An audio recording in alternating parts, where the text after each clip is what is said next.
7 মিনিটে ঢাকা ক্লিয়ার। বৈষম্য বিরোধী ছাত্র আন্দোলন চলাকালে এমন হুমকি দিয়েছিলেন ঢাকা বিশ্ববিদ্যালয়ের বেগম রোকেয়া হল শাখার ছাত্রলীগের সভাপতি আতিকা বিনতে হোসাইন। তবে এরপর আর কোথাও দেখা যায়নি তাকে। টেনে হিচড়ে হল থেকে বিতাড়িত এই নেত্রী এখন কোথায় আছেন, এ নিয়ে উঠেছে নানান প্রশ্ন।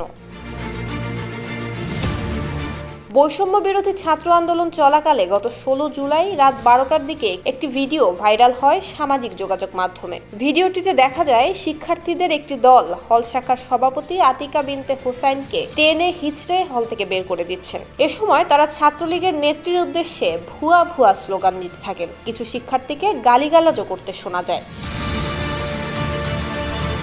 রোকেয়া হলের শিক্ষার্থীরা বলেন, আতিকা বিনতে হোসাইনকে হল থেকে বের করে দেয়া হয়েছে। তার অবস্থান এখন রাজপথে। হলের সাধারণ মেয়েরা মিলে এমন উদ্যোগ নিয়েছেন।